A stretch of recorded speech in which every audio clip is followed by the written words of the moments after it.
Ladies and gentlemen, what is going on? Welcome back to World of Tanks. Today I wanted to make one episode about the forgotten one, about 113, Tier 10 Chinese heavy tank. That used to be one really awesome Tier 10 heavy tank. A lot of people loved to play with it, but as soon as Wargaming released WZ111 Model 5A, second Tier 10 Chinese heavy tank, you do not see that many 113s on the battlefield. Think about it, we used to see a lot more 113s on the battlefield. It was like a Tier 10 stat better vehicle.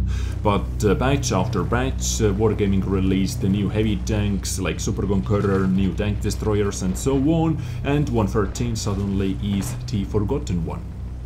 Don't get me wrong, Wargaming didn't nerf this vehicle, they didn't touch this vehicle. They have simply been releasing vehicles that are a little bit better. I compared the 113 to 113's performance on whatreplays.com, whatreplays.ru and on my replay site as well to get the best possible result, and Model 5A dominated that list. I think it was on whatreplays.ru where I saw that. Let me quickly check. Oh yes, it is over here. On whatreplays.ru, if you sort battles by damage done, just for example, first page is dominated by WZ111 Model 5A. No 113s over here. A lot of 10,000 damage battles, some 11,000 damage battles from 5A, Model 5A, and 113 is in place number, what is it, 14? Yes, it is 14. So, 20 battles, actually more than 20 battles, shorted by damage done. We have only one 113's battle in the list. All the other top damage battles are by Model 5A. And you might ask what makes Model 5A a little bit better than 113. When I'm going to compare stats, firepower is actually quite similar. DPM is a little bit better, 15 points better on 113, but 5A has one extra penetration point. It has 50 extra alpha damage, 490 instead of 440. And people love high alpha damage guns. People like to see those 500 plus damage rolls. I like it as well. But as I said, DPM stayed the same. Aiming time is a little bit better on 5A once again, by 0.3 seconds. It is actually a lot better. Accuracy is a little bit worse, but 0.37 compared to the 0.39 is not that big of a difference. Now gun depression is where Model 5A is a lot better. On paper, they have exactly the same gun depression, -7 degrees, but we know that on 113 you get -7 degrees only on the sides. Frontal gun depression is still -5 degrees. Model 5A has -7 degrees on the sides and in the front. Rear gun depression is, as always, like I think that was -1 degree or something like that. But once again, gun handling we can say is better. Armor is debatable. 5A on paper has a little bit better armor, but it has that pikey nose. So I would say 113 is better at side scraping and 5A is better at face hugging, for example. But 113 has a lot weaker lower plate. So the question is, why should you play with 113 over 5A? Is this simply that mobility? I understand that there are still people who enjoy Tier 113 more than Model 5A, for example, but stats are stats.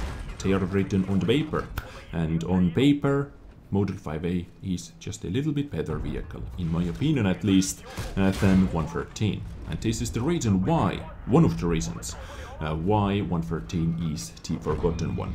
And it is a little bit sad or odd. Once you were a super awesome vehicle, a lot of people love to play with you, and suddenly out from nowhere, nobody plays with you anymore. Because Wargaming keeps releasing new vehicles that are a little bit better. Or 113 compared to the Super Conqueror, for example. Well, there is actually nothing to compare. I can simply say that 113 is winning in the mobility department, and that is it. Super Conqueror has better firepower, better DPM, better penetration. Okay, 113 has 40 extra alpha damage, but it is losing with DPM anyway. Gun handling, let's even not talk about that, because gun handling is 10 times better, and so on. And this is actually a problem because Wargaming keeps releasing those new heavy tanks 705. Soon we are going to get yet another Soviet Russian tier 10 Soviet Russian heavy tank because the 10 at the moment is without a tier 10. That most likely because it is a Soviet Russian heavy tank is going to be better than 113 once again. But we have to wait and see. If I have any first details about this new upcoming tier 10 Soviet Russian heavy tanks, I am going to let you know as always. But what do you think about 113? Do you still enjoy it? Do you enjoy it more than your Model 5A? Let me know. Or maybe I am seeing a problem where there is no problem whatsoever. Maybe there is no problem in your eyes. Just let me know what you think about this situation or this topic that I just covered. But I know at least one guy who enjoys playing with 113 and who knows how to play with 113, and this is our hero today. I tried to pronounce your name. I think it is Adar or Idar Ka. 141. I am going to call you Adar. I hope you are okay with it. Anyway, Adar is playing with his 113 on Ensk, and as you have seen, he has done a lot of work already, especially in this position. As I said, most definitely this guy knows how to use his tank strengths and how to play with his 113. 8,380 damage done already. 6,520 damage bounced, and the only damage received so far has been 1 HE splash. No penetrations whatsoever. Let's see if he can keep this game clean, and no, he rushed in to kill that E100. That would have been just perfect battle to show off 113 one more time.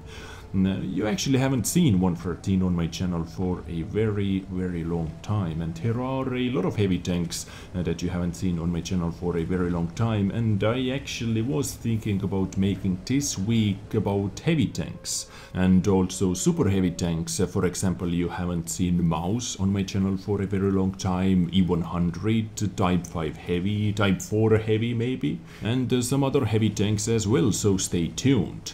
I wanted to show you Mouse as well, but there is one funny thing about Mouse. I was looking at really good replays, really awesome battles and so on, and almost every single replay was Mouse with full APCR loadout. Or even if they had couple AP rounds in the loadout, they only used APCR ammunition.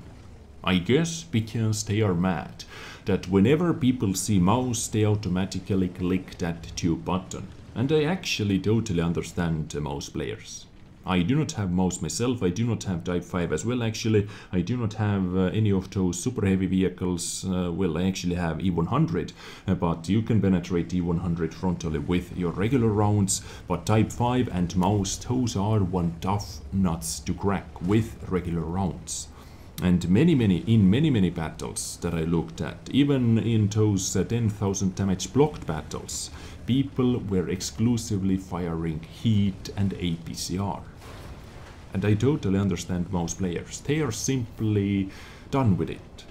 If you fire APCR at me, I fire APCR at you as well. And that LTTP simply said, here I am, take me. Take me to Valhalla. And this is exactly what Adar did. He killed DJ Alex Nervous. Awesome name, by the way. And this guy was actually Adar's kill number 10 as well. And we all know what 10 kills mean in this game. So let's take a look at the scoreboard as well. Ace Tanker, of course. Pool's medal for at least 10 kills. Kolovanov's medal for winning this battle while Adar was at least 1 versus 5. Or when Adar was alone versus at least 5 enemies. This is how I have to say it. A crucial contribution as well, because he platooned up with T62A. Adar had 10 kills and T62A before going down was able to pick up 2 kills, so 12 kill platoon medal.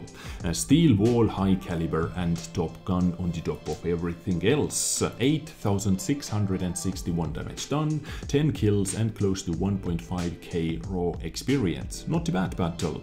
Damage wise, not out from this world crazy awesome battle, but in my opinion it was really interesting battle to watch. He used 113's strengths to the max to block all those shots All the shots besides that final shot from E100 was quite impressive, I have to say.